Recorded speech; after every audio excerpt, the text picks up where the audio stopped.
Fix this a little bit here. There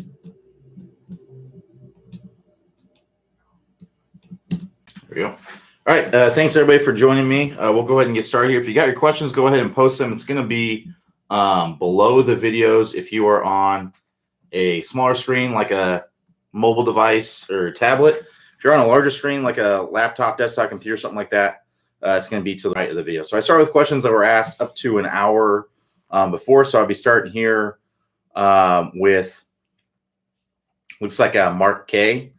So if you happen to post your question more than an hour ago and you're here waiting to see your question get answered, no worries. Just go ahead and copy and paste your question in there. The reason why I start with questions asked up to an hour before is because I want to answer questions for people who I think are here live waiting to see their question get answered. So post a question at 10 o'clock this morning, Bob, I don't know if that was this morning or last night. If you're on here, most people aren't going to be on here waiting to see your question, but if you are, no worries, just copy and paste your question there. So like I said, starting with Mark K. Mark K says, I am an 87-year-old geezer carrying 10 clubs, 3 wedges at 46, 52, and 58, who hits it short and straight. Consequently, I often end up short of the green with a 15 to 50-yard pitch from a tight fairway lie. Depending on distance, I putt, chip with my 46-degree 8-degree bounce wedge, or pitch it with 58-degree sand wedge. What's best? How do you play these shots? Stance, ball position, swing, etc. Mark, I would highly recommend you. We actually have a series with a group of videos that goes through all of that. Tells you, it has all the setup stuff. Tells you how to practice it. Has drills for you to get better with it. All that stuff. So if you want to check it out, it's actually called our Top Speed Golf Wedge System. And this is a course that is included with your Top Speed Golf membership, one of the 20-plus courses that's included with your membership. So if you want to check out that course, click the house icon. That's going to take you to the homepage. And if you scroll down the homepage, you will see a list of all the courses that are provided with your membership. Click on that wedge series and get started on those drills. Get you well on your way on what you need to do there.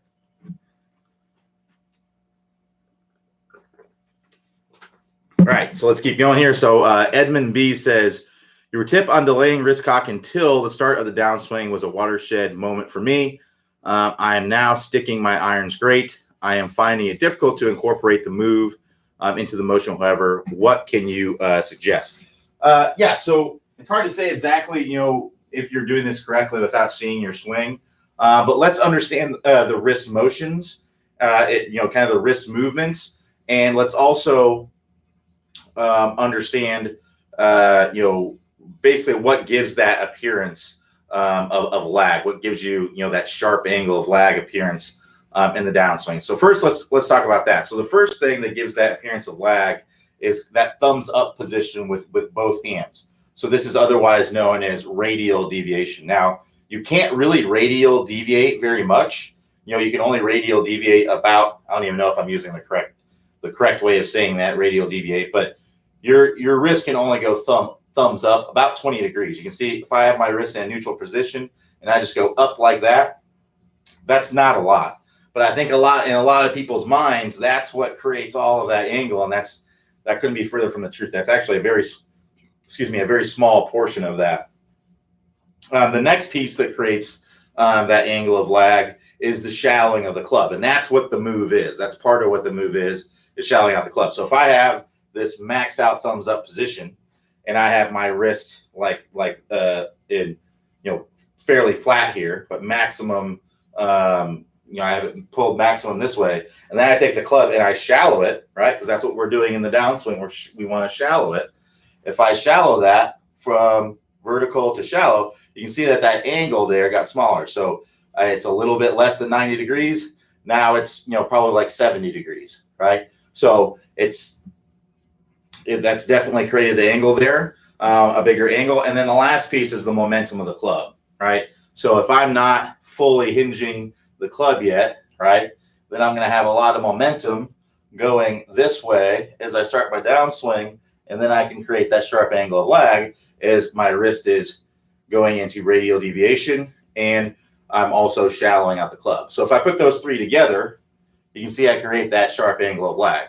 Edmund, what you want to make sure that you're not doing, and this is what a lot of people do, because in their mind they're thinking they're trying to just do this. They're trying to get that angle as sharp as possible.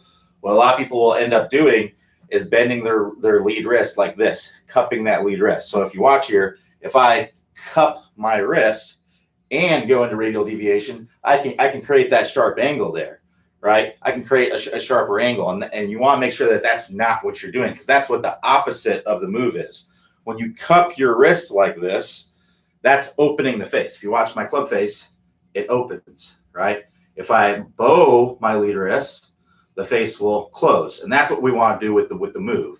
So we want to get that secondary wrist hinge happening later, or that wrist hinge happening later, that Foley wrist hinge happening later in the start of the downswing, right? As late as we actually can get it in the downswing, that's going to that's going to get you to get that sharper angle of lag. And we want to keep this wrist nice and flat, as we're doing that, and then starting to bow a little bit as we're starting down, right? So we're nice and flat as we're going up. And then as we start down, we're creating that angle of lag, right? The club is shallowing, creating that angle of lag. There's momentum of the club creating that angle of lag. And my wrists aren't going like this, right? Because that's going to be steep and that's going to be face open. We're going like that. That's what the move, and so they're very closely related. If you're getting lag in the correct way, you're pretty much going to be doing the move.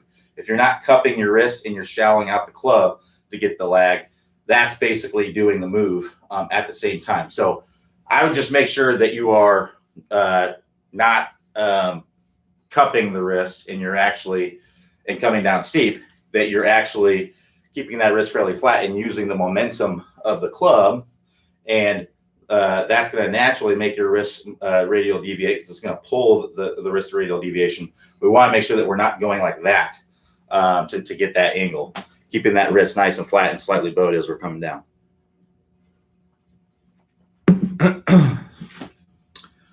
So Tim G says, I'm a young 73-year-old, hit woods and hybrids, respectable, also 9-iron pitching wedge, 8.76. Shoot off for only 75 yard, both left and right, usually inconsistent. 5-iron, has no distance, need help. It sounds like you're probably not hitting the ball in the center of the face. You got to think, the ball doesn't go far enough because you're not giving it the energy. So odds are you're not swinging at different speeds with all those clubs. It has to do with the amount of energy that you're transferring to the golf ball. So if you hit the ball way off the toe, way off the heel, you're not going to transfer as much energy to the golf ball. If you are hitting it really low on the face, it's not going to transfer as much energy to the golf ball. If you're chunking the ball, it's not going to be transferring as much energy to the golf ball. So I would recommend checking these things, to see if those are the issues that you're having. Because like I said, odds are you're not really changing your effort very much with those. And if that is the case, then if you're intentionally swinging slower with certain clubs, then you need to bring that speed up if you want to hit them further. Otherwise, if you don't provide energy with the club head, the ball's not going to go anywhere, right? So you gotta provide the energy, but that energy, that speed, that's just the potential distance, right? To get that distance, we have to make solid contact, and odds are you're probably hitting the ground first, chunking it, stuff like that, or mishitting it on the face. So toe, heel, things like that. So that's what I would be looking at. Easy way to see where you're striking on the club face is just use some foot powder spray. Spray it on the club face. It puts a thin film on the face. So I actually have a driver with some foot powder spray on it. So you can see it put that white film on there. You can kind of see there's a ball mark on there. It's kind of rubbed off a little bit, but you can see there's a ball mark on there, and it will tell you where you struck it on the face. So hit several shots and see if there's a tendency, to hit it off the heel, hit it off the toe, things like that, and then adjust your intention. Right now, your intention, hopefully, is to hit it in the center of the face. If it's not, then you need to try to hit the ball in the center of the face and see if that helps. But let's say your intention is to hit it in the center of the face, but doggone it, you hit it in the dang heel every single time, right? So if that is the case, then you need to change your intention to trying to hit it on the toe. That's what I would try to do. What will likely happen there is you'll likely start hitting the ball in the center of the face again. And then once you actually start adapting to that and you start hitting it in the toe, then you can go right back. You're essentially calibrated at that point. You can go back to trying to hit it in the center of the face. So that's what I would look at there. Use some foot powder spray. You can use impact tape, anything like that. But foot powder spray it on the face, see where you're striking the face, adjust your intention, adjust your feel to get the desired result that you want. So if you're hitting in the heel, try to hit in the toe. If you're hitting it in the toe, try to hit in the heel, that sort of thing. Now, if you find, basically the strikes are getting wiped off, or, you're not really seeing where the strikes are, the strikes are super high on the face, that means you're likely chunking it. A good way to check if you're chunking it, you can take that same foot powder spray and actually spray it on the turf and just spray like a line on the turf. Put your golf ball on that line and see where you are hitting in relationship to that line. You don't necessarily have to have the foot powder spray to do this. You can take 2 tees, right? Or you can take a tee and you can scrape a line in the turf with the tee. I've done that, and place the ball on the line that you scraped and see where you're hitting in relationship to that line. You can also just put 2 tees in the ground and then place the ball between the 2 tees and see where your divot's starting in relationship to that line that was created by the 2 tees. So lots of ways that you can see this, but I would venture to guess that's likely the problem. Miss hits on the face or poor ground contact. If it's poor ground contact, if you're chunking it, then I'd be trying to hit the ground more in front, right? Trying to hit the ground more in front of the golf ball. Right now, you're trying to hit the ground where the golf ball is. So try to adjust your feel to hitting the ground in front of where the golf ball is. And what will likely happen is you'll start hitting the ball more. You'll start hitting the ground more where the golf ball is. So that's what I'd be looking at. As far as things you might be doing with your body, the main things there would be stable fluid spine. If your spine is moving all over the place, it's going to be difficult to get that strike in the center of the face. It's almost like hitting a moving target, right? So I'd be looking at your spine angles to see what's going on there. If you're struggling with the chunks, beyond changing your intention and looking at some technique, it would be usually it's a weight shift issue. We're hanging back, not shifting our weight and things like that. But there could be some other things going on there as well. But a lot of times, if you just change your intention to hitting more in front of the ball, you'll actually intuitively get more of a weight shift. But if you're trying to do that and still not helping, then I would check out our Stop Chunking and Topping course. We actually have a course with a series of drills that goes through some things to help you to get that strike or to get that ground contact to be more where the golf ball is. So I'd highly recommend that course. To get either the Stable Fluid Spine course or the Stop Chunking and Topping course, I click the house icon. That'll take you to the homepage. Scroll down the homepage to see a list of all the courses there. Select the course that you need to work on.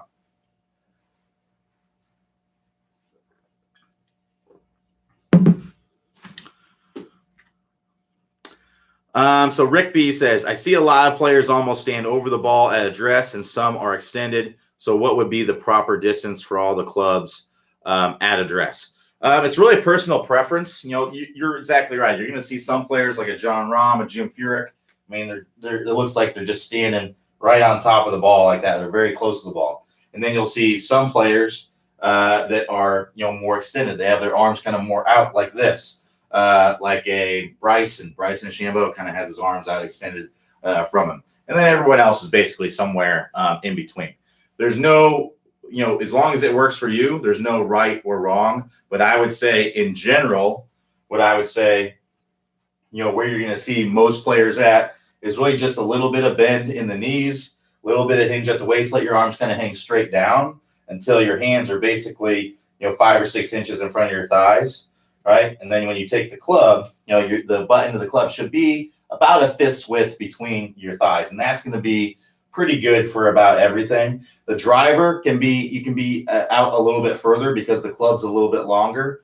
But like I said, that doesn't mean that you can't hit a great wedge shot like this or like this. It just means in general, that's a pretty good place to stand. So,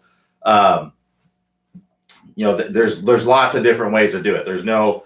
That's not what I would call a universal truth, where anybody who's any good always sets up that way. There's that's kind of just a general, like if I was teaching someone, to play golf who's never played golf before, that's how I would say, this would be a good place to start.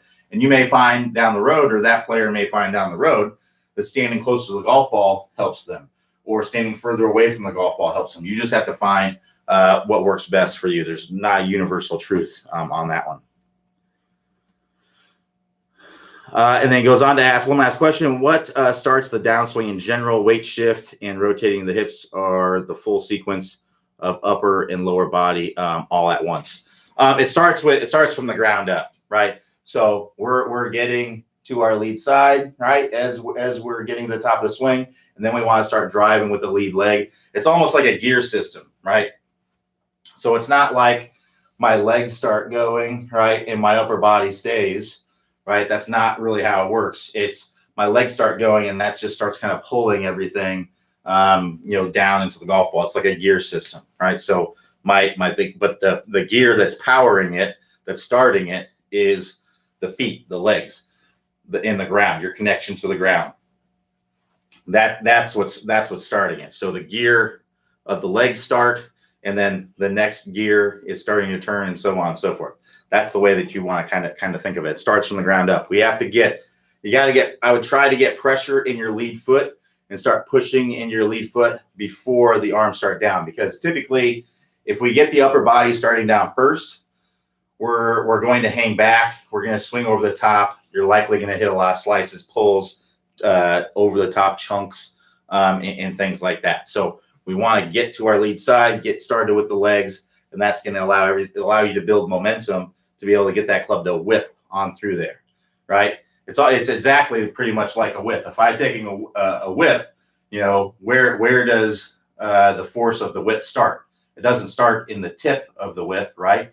It starts, in my hand here, and I start the whip from there, and then everything starts to move after that, and then you get that crack at the end. That's what we want in the golf swing as well.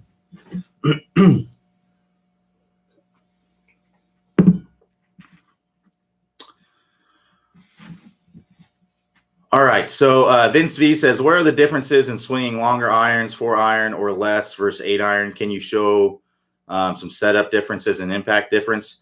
There really isn't much of a difference at all. You really don't have to really change anything. You can move the ball a hair more forward in your stance for a longer iron, maybe to help it come in the air a little bit more, come in a little bit more shallow. But for the most part, there really isn't any difference in swinging a long iron and a middle iron. The club is only going to be that much longer, right? Because of that, you may stand a little bit further away from it, right? The ball position may be a hair more forward, but it doesn't have to be, right? So there's really no difference there. Now, if you're having trouble hitting your 4-iron, I'm guessing that's why you're asking, because you're having trouble hitting your 4-iron and you hit your 8-iron good. I'm guessing that's why you're asking that. By nature, longer clubs are going to be more difficult to hit. That's just it is what it is. Now, as far as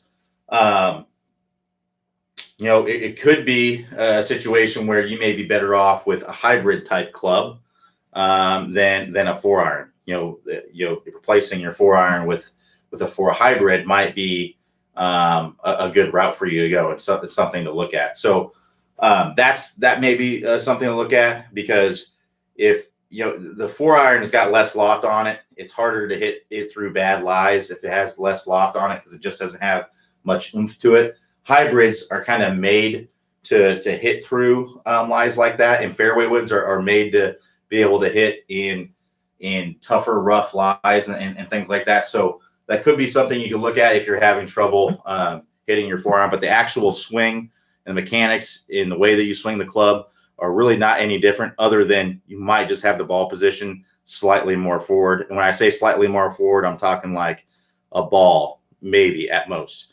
I wouldn't move it.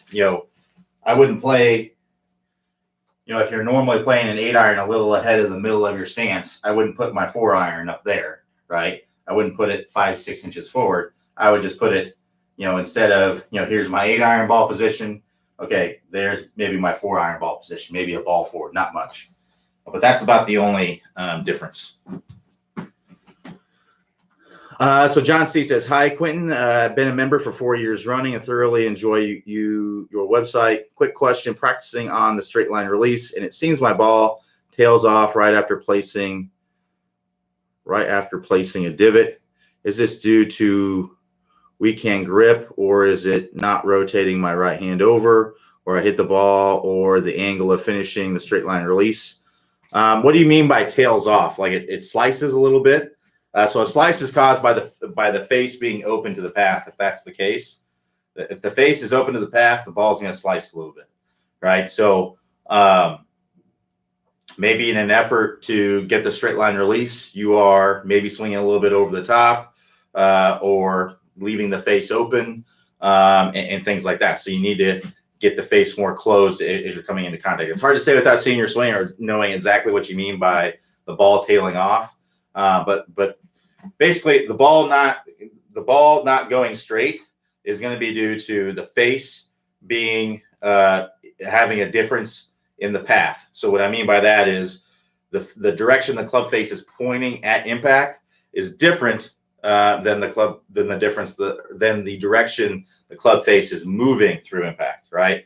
So we talk about in to out, out to in swings, right? And the face being open or closed. If the club is not square, if the club is square and your path is on plane, right? It's not out to in or in to out. If you hit that ball in the center of the face, it's going to go straight, right? Barring any environmental type thing like a wind or anything like that.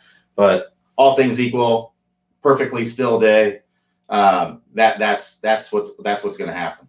So if you're not hitting the ball straight, it's because the face and the path are not in the same direction, or it could be a missed strike on the face. If you don't hit the ball in the center of the face, the ball will not have the same kind of curvature, or it typically won't go straight, right? So if you hit the ball way out on the toe, the face opens, and the ball for a right-hander will start a little bit more to the right than it normally would. What it will also do is draw more or fade less, right? So you can hit a ball with a slice swing, hit it off the toe, and it might go dead straight. Now it won't have a lot of compression because you cut across the ball and you hit it off the toe, so you're not transferring that club head speed and that energy that you have from your club head speed entirely into the golf ball. Now your smash factor is going to go down, right? Which is the ratio of your ball speed to your club head speed. But that's what's happening. So either you're not striking it in the center of the face, or your face and your path are not in the same direction. That's what's causing the ball to do that. So that's what I look at. And then whatever you do with your technique, right, whether it be rolling the hands over more or whatever it is, it has to be to change those variables, right? So if you're working on your straight line release and now you're leaving the face open, well, now you need to do the straight line release and get the face more close. So strengthening the grip, rolling the hands over more, kind of doing something like the move, twisting the handle like that, that sort of thing. While doing the straight line release, that will help you to get that club face more closed.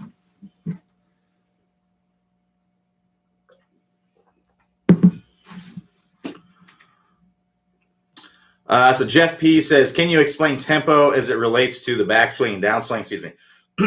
A smooth motion is logical, but is a downswing to backswing ratio of 2-to-1 or 3-to-1 really that important? It's not something that I would really chase. There have been great players that have quicker tempos, and there are great players that have really slow, methodical tempos. So if you look at somebody like Freddie Couples, right? Pretty slow tempo, right? I don't know exactly what his tempo is. I don't know if his backswing's a 3 and his downswing's a 1. I'm not really sure, but you can tell it's definitely a different tempo. If you look at someone like a John Rahm, it's a very quick tempo, right? Club goes back quick and he swings through very quickly. So you have to develop your own tempo that works best for you. So that's basically what it comes down to. But I wouldn't try to chase a certain number of tempo, right? You can hit great shots probably with a 2 to. I've never measured my own tempo or worked with players doing tempo, but I just know that's not what creates a good golf shot, right? A good golf shot's created by what happens at impact, right? And if you have a fast tempo and that gets you the best results at impact, then who am I to tell you that you should be swinging with a slower tempo, right? So you have to find the tempo that works best for you. So, but I wouldn't try to chase tempo, right? That's not something that I would try to do. I wouldn't sit there and, if I had like a 3.5 to 1 and, try to get it to be a 3 to 1, because that's not what you want to do. Everything you do to change in your golf swing, or everything that you try to do, it needs to be to improve what's happening at impact. So the only reason maybe I would try to chase a certain tempo would be if I know when I swing at this tempo, I'm hitting the golf ball great. My strikes on the face are great. My ground contact is great. I sequence the right way if I have this certain tempo. If I have this faster tempo or this slower tempo, my ground contact suffers or something like that. So you have to relate it to something that's happening with your ball flight or your contact. Otherwise, you have no idea if that tempo is really helping or not, right? So that's what, if you are going to work on it, you need to relate it to something. But it's tough to relate tempo to something that's happening at impact, because it's kind of an indirect thing, right? So, but yeah, they looked at a lot of tour players, and they found that there are a lot of them. They're in that 3 to 1 range, but there's been many that are above it and below it. So, like I said, it's not something I would kind of try to chase. I'd be focusing on things that matter the most: contact.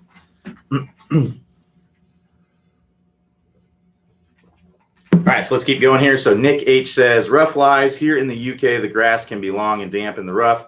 Can you give some general advice on how to approach playing from these difficult situations? So basically, you have to look at it. Can you get the club on the ball, right? So if the ball is kind of like buried down in this really damp grass, like you can't get the club on the back of the ball very easily, then you just got to try and hack it out. That's what it comes down to. You're not likely going to hit the green, and if you do, it's going to be pure luck for the most part. So if that's the case, it takes something that has some loft on it, like a pitching wedge or something like that. And I would get your body leaning forward. You play the ball a little bit further back in your stance, and I feel like you're kind of basically chopping that ball out to get it up out of there. Now, if you can get the club on the back of the ball, then you got to realize you might, with the damp grass, the ball's probably going to slip on the face, and you're not going to get as much spin, right? So you might get a flyer out of there a little bit, which means the ball may go a little bit further if you make good contact with it. If you hit it in the center of the face, that ball may kind of knuckle through the air because the face didn't grab it because it slipped from the moisture. That could be something to look at as well. So basically, it just comes down to what I'd recommend doing is going out and practicing out these lies and practicing the adjustments that you have to make. It's going to be difficult for me to show you, even if I was out on the range.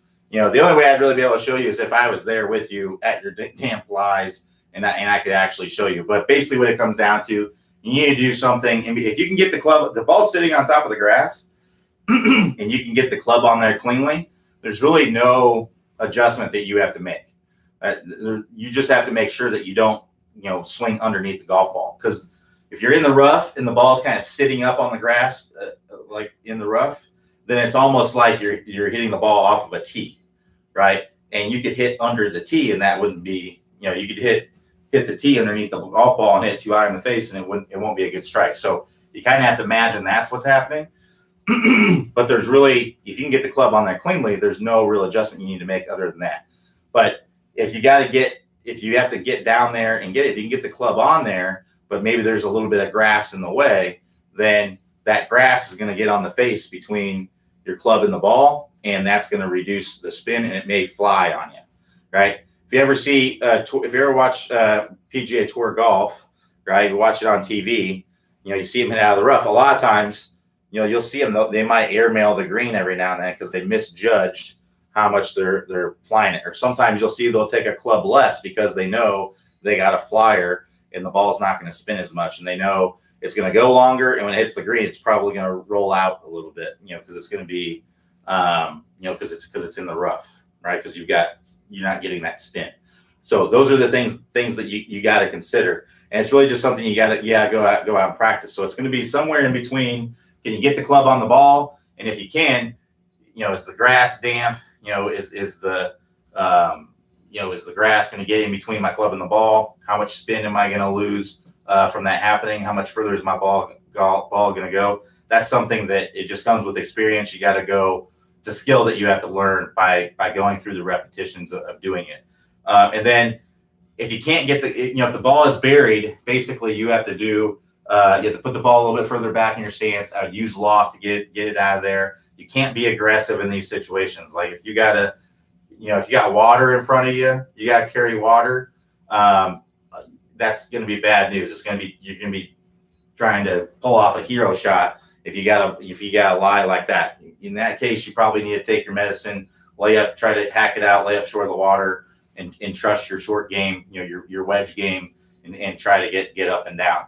Because the other option is hack it out of the water, go in, or hack it out of the rough, and you don't pull off the hero shot. It goes in the water. Now you're taking a penalty, and you're going from there. So, no reason to cost yourself strokes to do that. Now, if you're in a situation, maybe you're in a match play situation, the guy is, he's already on the green, he's putting for birdie. Like you've got to get it on the green to have a chance.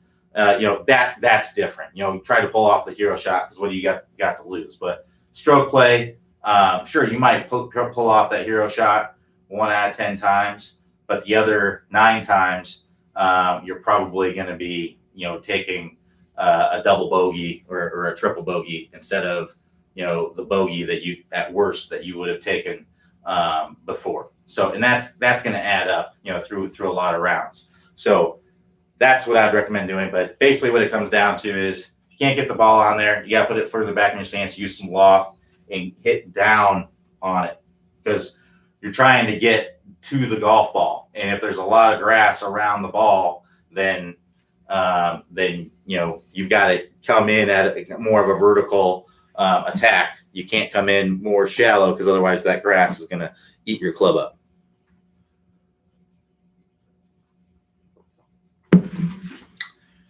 So Earl B says, could you share a face-on video of proper iron swing to see the details in action during the swing? I'm sure we actually have a video on the website. If you search, just search the word or 2 words, all angles, and you'll find a video where Clay posted where we made a video, I think it was last year, that showed, I believe it was Clay's iron swing, his wedge swing, and his driver swing. And it's slow motion from face on down the line, a lot of different angles. And he also talked about, the different things that he does between a wedge, an iron, and a driver, and things like that. So if you want to check that out, use the search engine on the website, upper right-hand corner, search all angles, and you'll find the video that I'm talking about there. If you're on the mobile site, all you got to do is in the upper right-hand corner, select the icon there. That will expand a menu. Scroll down the bottom of the menu. You'll find the little search engine there. Search 2 words, all angles, and you'll find that video that I'm talking about. So Bryson N says, couldn't get foot spray, so I use white chalk. That's basically foot powder spray is, chalk can be made into powder that's basically white. So I've never used that, but I imagine that would work as well. Impact take. There's also something called the dot method, which is actually my personal preference. But basically what the dot method is you take like a dry erase marker or like a dark, so these are like neon dry erase markers. So this wouldn't be what I would use, but I would use like a black or blue dry erase marker. And then you take it and you fill up a dimple of the ball with the ink, and then set up the ball to where you're hitting the back of the ball where the dot is, right? And then that little dot will rub off on the face when you hit the ball, and you'll see where you struck it on the face. That's my personal favorite. The foot power spray can be a little bit messy, and I don't like to carry the thing in my bag. And sometimes if you're in really wet conditions, the divot or whatever will just wipe it off. So I like the dot method is my favorite because you can leave the dots on there and kind of see a dispersion, right? You can see, okay, a lot of my strikes are maybe in the toe, but I got some in the center or in the toe. You can see kind of what your tendency is and what the dispersion is, right? And then you can kind of try to tighten up that dispersion. So that's why I personally like that. And then if you use a dry erase or a washable marker, you can just a wet towel, it wipes off pretty easily. You can use like a permanent marker, like a Sharpie or something like that, but it'll just be a little bit harder to wipe off. You'll have to put some elbow grease in it. It will come off pretty easily, but you just got to push down a little bit more. But that's my personal favorite. I imagine you can get, no matter where you are, I imagine you can get like an X, and I would use a good quality dry erase marker like a Expo. Those are the ones that work the best. If you buy kind of a cheapy one, it may not work as well. There may not be enough ink there to really rub off on the ball.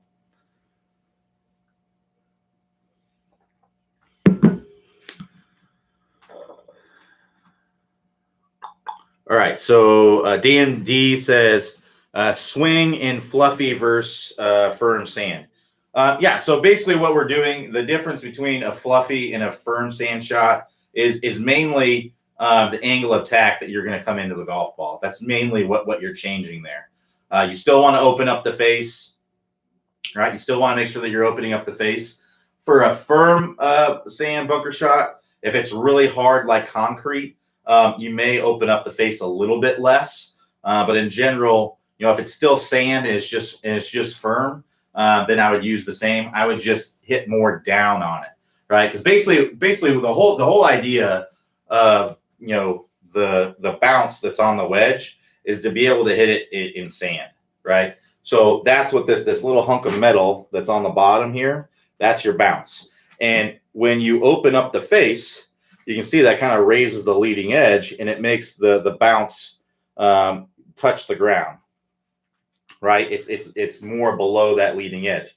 So what this allows the club to do is it allows it to glide through the sand. It's almost, if you imagine a water skier, right? They're skiing and they're staying on top of the water, right? Well, if we're using the bounce, that's like having the nose of the skis up in the air, and that's allowing you to glide on the water easily. You get the nose of the skis down, you point those down, what are the skis going to do? They're going to dive into the water. Well, that's what's going to happen. If you get the leading edge down, right, below the bounce, it's going to tend to want to dig more, right? So that's why we want to have the face open. We want to have the face nice and open there, and we want to hit the sand before the golf ball and almost feel like the golf ball is a grain of sand, and you're just trying to hit all the sand out of it, right? It's just a grain of sand that's sitting in the middle of where you're hitting the sand, right? So let's say my ball is right there. If this was kind of fluffy sand, I'd have my face nice and open, and I would try to come in nice and shallow here. I keep my weight pretty balanced here. The ball is going to be a little bit forward because you want to hit the sand back in here a little bit before the golf ball, right? So I'm going to hit the sand before the golf ball. I'm going to come in nice and shallow here. And what I mean by that is this club's coming in fairly level. It's not actually level, but pretty level with the sand. And then I'm going to hit the sand. My club's going to glide through the sand, and then my ball is going to come out, right? If I'm in firm sand, then I'm basically doing the same thing. The only difference is I want to hit down into the sand a little bit more. So that way, because if it's firm sand, the club is not going to want to dig as much. So I don't need to come in as shallow. So what I would do at a firm sand is I would just lean a little bit more forward, right? And maybe hit a little bit closer to the golf ball. So for fluffy sand, I would hit maybe back in here a little bit, 4 to 6 inches behind the golf ball, and let the club kind of glide through the sand and it'll pop out. Whereas for firm sand, depending on how firm it is, and again, this is kind of like the rough shots. It's not just you have fluffy sand and you have firm sand, right? you're going to have varying degrees. It's on a spectrum. So you're going to have really crazy fluffy sand, and you're going to have concrete, right? And you're going to have everything in between. So it's not, you kind of have to get a feel for, okay, when the sand is this fluffy, I need to make this adjustment with this sand shot. When the sand is this firm, I need to make this adjustment. So it's something that you have to practice with repetitions. It's a skill you have to learn, just like assessing a lie and what you, I mean, it's exactly what this is. Now, one thing you can do to help you to kind of assess the lie. Now, you can't go to where your actual golf ball is and dig your feet in, but when you're making your stance, you can dig your feet in. That's why you often see tour players. Part of the reason why they dig their feet in is because they're trying to get a feel for how fluffy or firm the sand is, right? So if their feet don't really dig in, that's an indication it's pretty firm. Okay, now, so I'm going to need to lean a little bit forward here, and that's going to promote more of a downward angle of attack in the ball, and I might hit a little bit closer to the golf ball. And I'm also not going to have to swing as hard because I'm going to be transferring more energy to the ball because I'm hitting closer to it, right? So that's basically how you play that. Now, if you're digging in and it just feels like a cloud, right? That's really fluffy sand. Well, I can stay pretty level here, and I'm gonna swing harder, and I'm going to hit behind the ball more and come in really shallow and just let my club kind of glide through the sand there. So I'd recommend going and practicing it. One thing that you can do is, if you have a practice bunker, you can kind of rake the sand around, try to loosen up the sand, and then try to make like a fluffy kind of area in the bunker, and you can practice the fluffier kind of shot. You can kind of build it up and make it fluffy. And then you can also, where you took the sand from to make that fluffy, you can take a lot of the sand away and then try to kind of pat it down a little bit, make it really, really firm, and you can practice kind of a firm type shot. And you can see the difference here. But the main thing is I'm just leaning forward a little bit to hit more down on it and changing my attack angle so that way it can dig just a little bit. But it's to know how much to dig and how much to do that. It's a skill that you have to practice. You have to learn that through experience.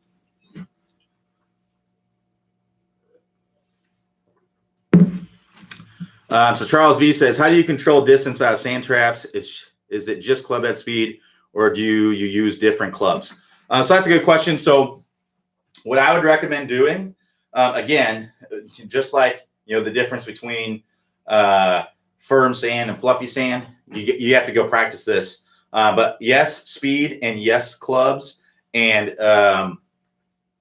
it also depends on how much sand you're taking. So if you hit more behind the golf ball, you're going to have to swing harder to hit at the same distance if you hit closer to the golf ball. Now, obviously, the closer you hit to the golf ball, the more the more chance you have of almost picking it clean and hitting it a mile over the green. So those are the things that you have to look at. But what I would try to do is I would get your highest lofted club that you would use out of sand. So for me, it's a 58 degree.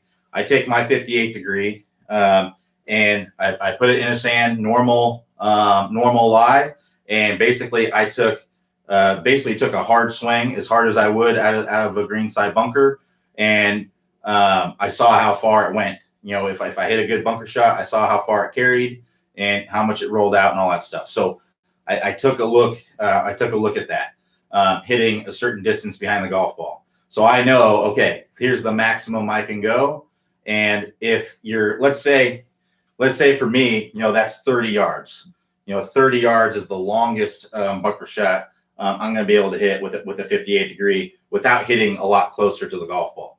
So what I would do is I carry a 58, a 54, and a 50.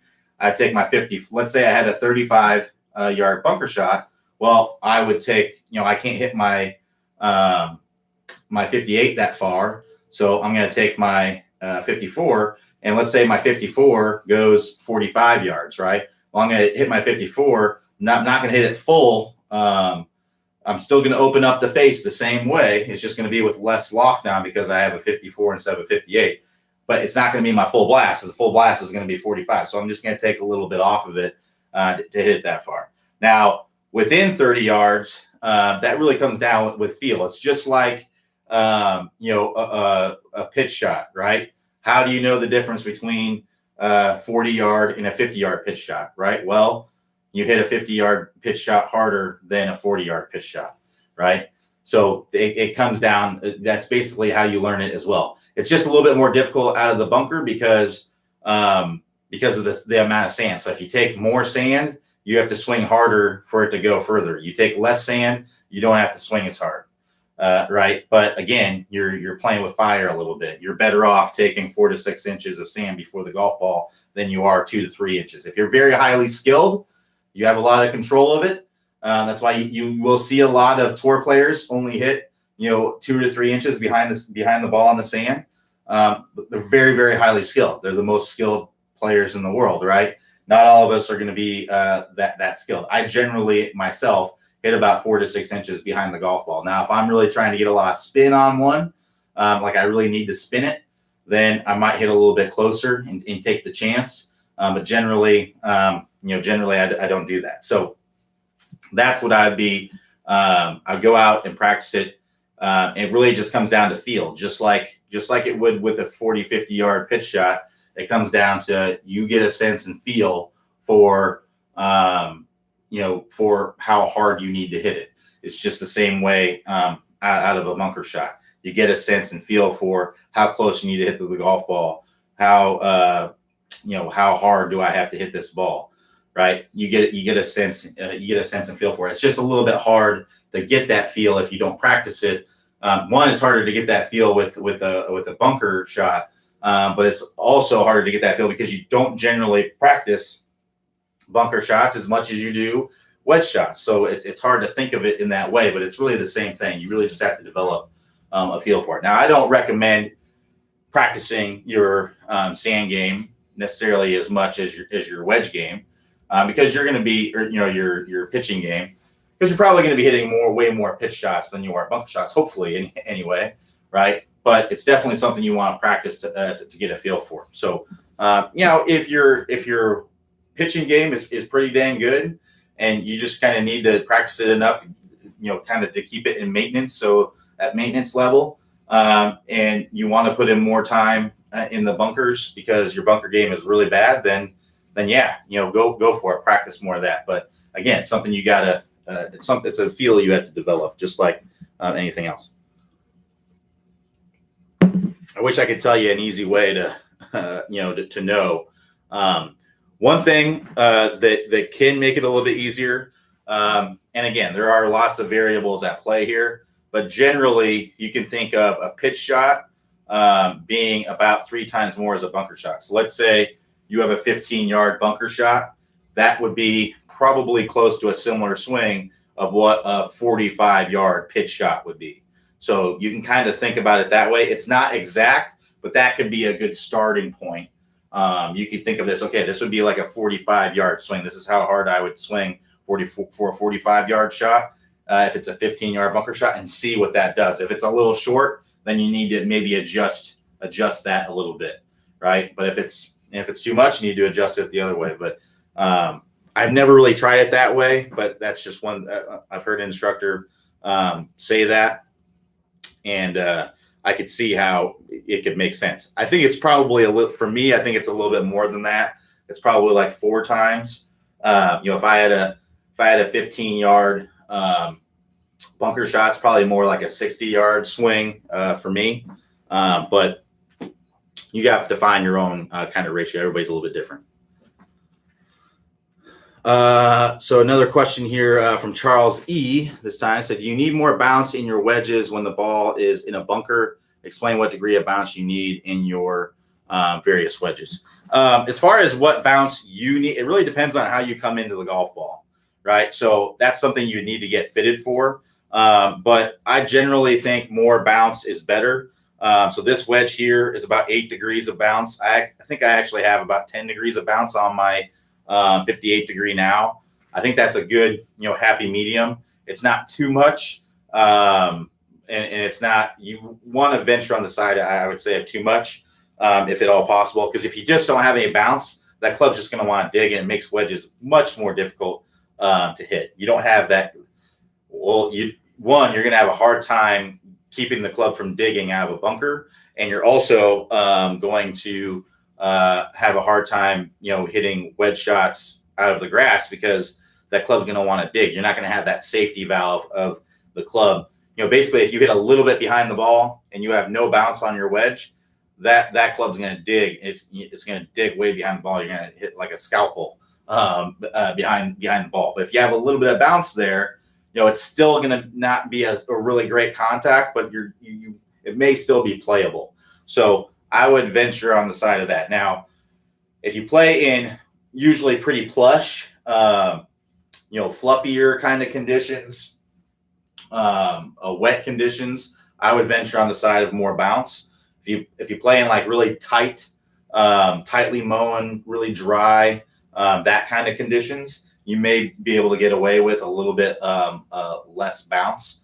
But those are just kind of things that I would look at. If you want to know what bounce you really need to have on your wedges, you got to go get fitted. There isn't any way for me, because it has a lot to do with the way that you swing the club as well. If you have a lot of shaft lean, right, you're taking a lot of the bounce out of the club. So you might need more bounce. If you don't have any shaft lean, you may need a little bit less bounce because you're using more of the bounce. So a lot of it depends on how you deliver the club to the golf ball as well. And that can only really be found through a fitting process. So Paul B says, please clear up my confusion on above the feet lie. Does it go left or right? It can go in any direction, but generally when you have the ball above your feet, that closes the face, right? So all things equal. So this would be square face, ball in line with the feet, right? Now I get the ball more above my feet. Let's go extreme. Now you can see that that's pointing more to the left, right? But that doesn't mean that you can't leave the face open and the ball will go straight, right? That doesn't mean that you can't do that. So the ball can go right if the ball is above your feet, if you leave the face way open. It's just going to tend to go more to the left because when the shaft lowers, when the handle lowers, and that's basically what's happening when the ball's above your feet. Basically the club's going up, but the handle's staying in the same place. So it's the same thing as doing that, right? Of lowering the handle. So when you lower the handle, that closes the face, right? So generally it is going to go left, but it doesn't mean that that's necessarily what's going to happen, because if you leave the face open, it can definitely go right. You can square the face up too. So, but all things equal, you can get a you can get a left shot out of that.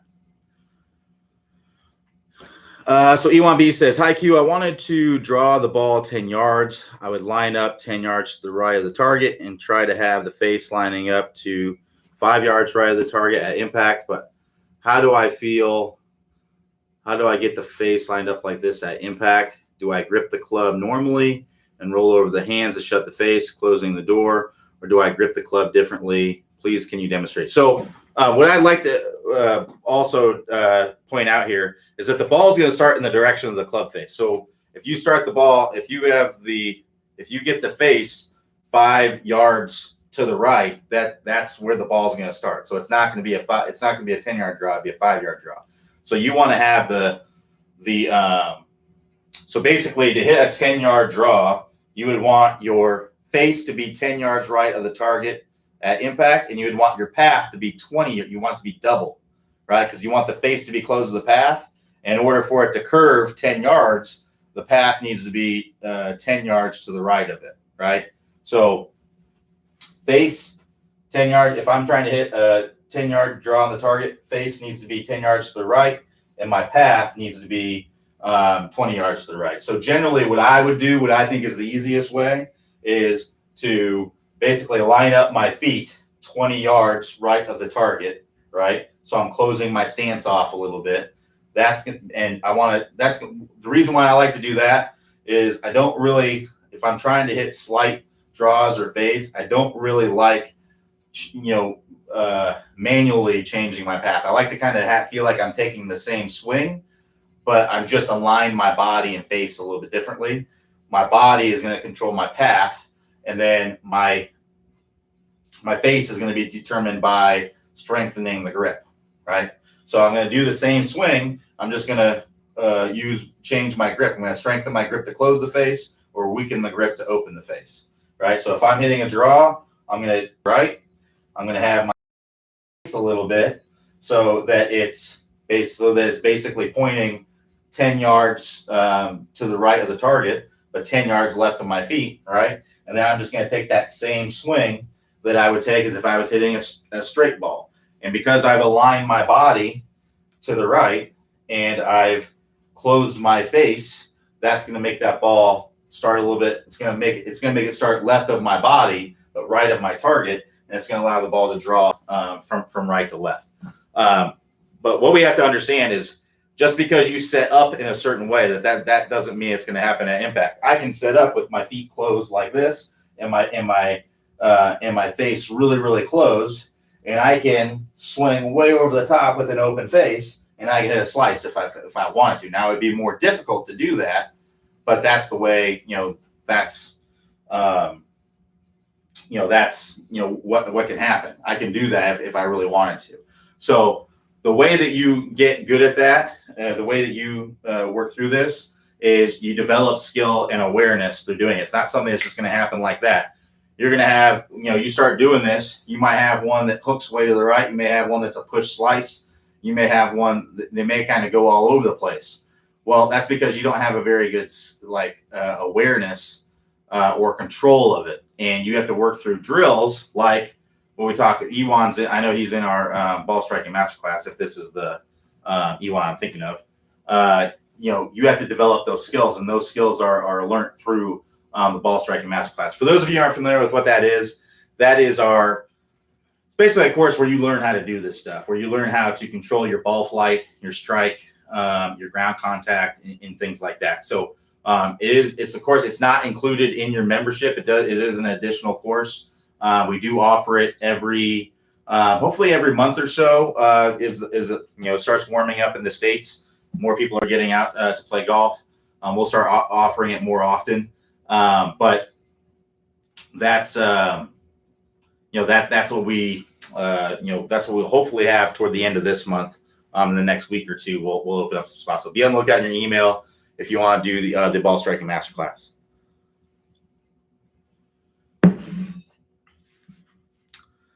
So Anonymous says, with only a putting green, what kind of warm up would you suggest for 10, 20, 30 minute before a round?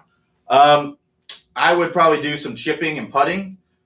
So do some chipping, get a feel, hit a wedge chip, hit an 8-iron chip, hit some kind of chip shots if it's allowed. And then I would do, and when doing some chip shots, I would just hit the different holes. So, hopefully the putting green's got several holes in it. I would hit a chip shot to one hole, to another hole, to another hole. It doesn't do you a lot of good to hit 5 chip shots to the same hole. Because that's not what's going to happen out on the course. You're going to get more transference to the course if you hit the different holes and have a different shot every single time, because that's what happens on the course. So I would hit little chip shots, change clubs, hit some more chip shots at different holes, and things like that. As far as putting is concerned, one thing that I like to do is just to kind of get a feel for my stroke is I like to find a dead straight hole and find about a 5 or 6 footer that's a dead straight putt and just hit some putts. Now, one thing that you can do is you can do something called the gate drill. And what this is this is a drill where you put a tee in the green just outside each side of your putter. And what that does is what's really, really important for putting is center face contact.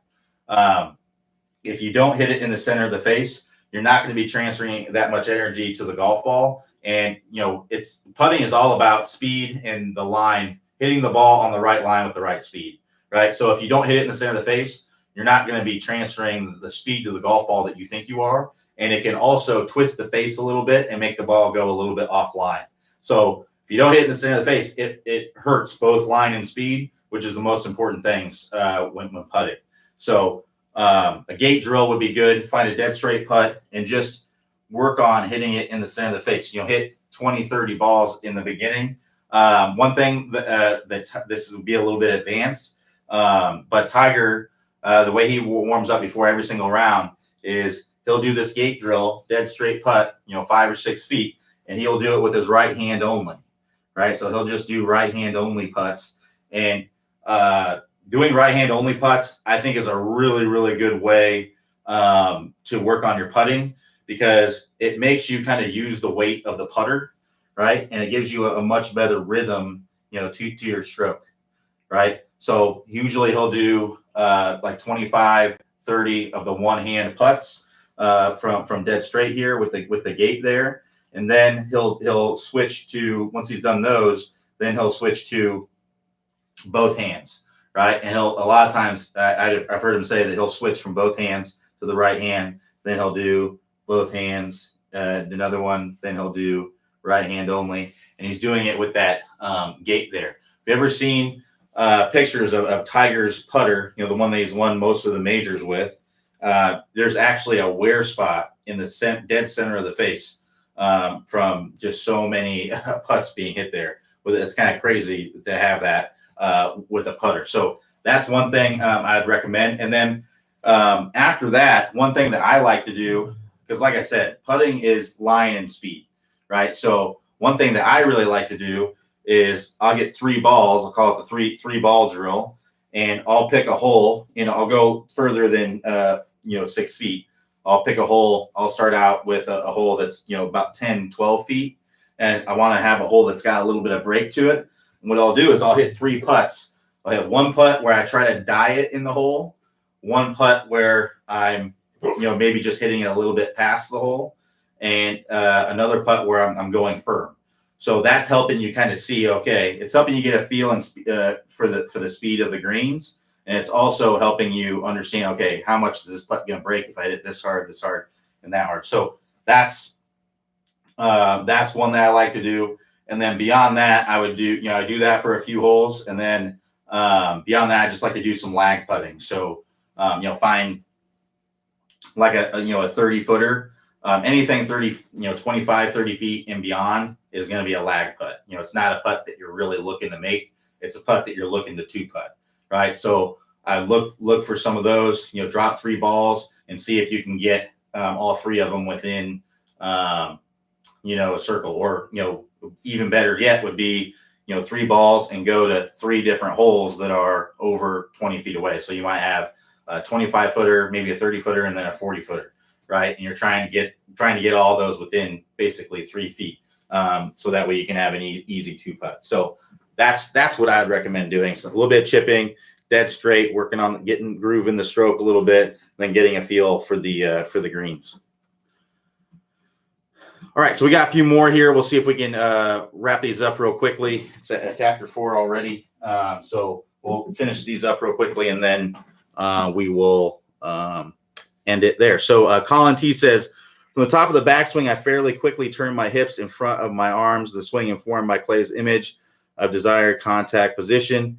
What practice routines do you recommend for me to synchronize my arm and shoulder, hip, knee, weight transfer to full through smoothly to add rhythm to my current jerky swing without a fall through? So the power turn course, there's some drills in there to work on that in the power turn. So to get to the power turn, click the house icon, then go to that'll take you to the homepage, and you'll see the power turn course there if you scroll down.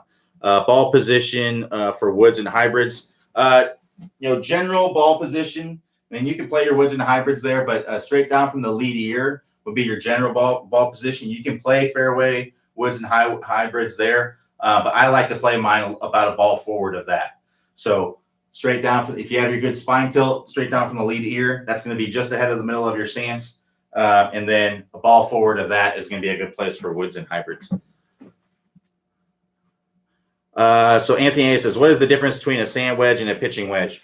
Loft is the main difference. So sand wedge is typically going to be around 54, 56 degrees. A pitching wedge is going to be somewhere around, 46, 48 degrees, somewhere in there.